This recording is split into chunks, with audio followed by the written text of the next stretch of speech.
I'm Andrew Prentice from Isle of Iona, Scotland. We're one of the ambassadors for the Scotland region. I'll just briefly, I was brought up on farms, worked in them all my life, and then in 2009 I decided I wanted a tenancy, I wanted to run my own flock, etc.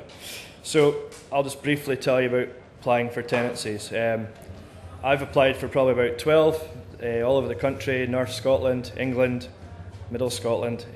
So one of my advice to you would be, if you really want to farm, get a tenancy, you might have to move out an area you're comfortable with.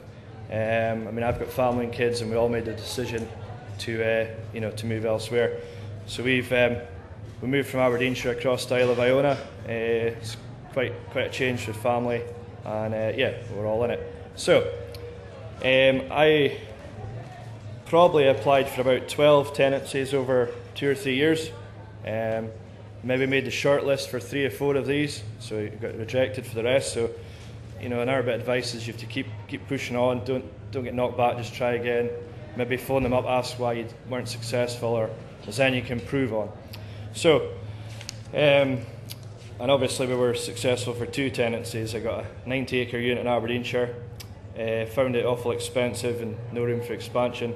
And then we got the one recently on Iona, just a different way of life over there at all. So, briefly, I got the SAC to do my very first tender, so they cost a bit of money, but then it gave me the information. There was, budget plans and all this stuff. So, I can tell you roughly what you have to include in what they've done, and I kind of adapted my own one using their stuff, which was successful. So.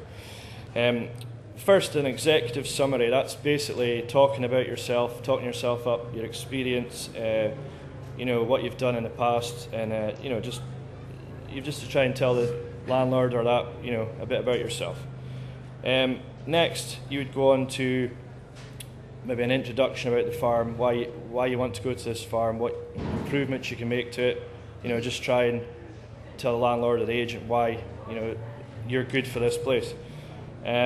I would say point 3, again, is kind of similar to 2, but it's proposals for the farm. So you want to say maybe a 3 or 4 year plan, what you want to do, what's your output, inputs, all this kind of things. Number 4, you go into capital resources. So you're just giving them, advice to show that you've thought about the finances you need to get into this place and how it'll pan out over a 3 or 4 year period.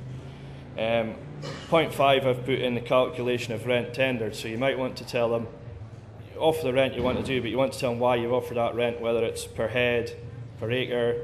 If the farm's in good order, you would obviously order a bit more rent. If it's needing a bit of work, you try and tender a little bit less and explain why you've done that. Point 6, I've done just a conclusion. So you just round up again why you think you're the family or yourself for the farm.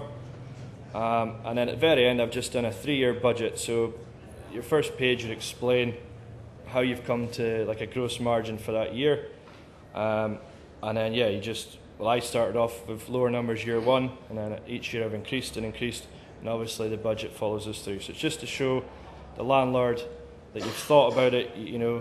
Like we've already said, your year 1 budget probably going to show a loss, but if you can make it, in the plus for years 2 and 3, they're probably more interested in you. So that's about me.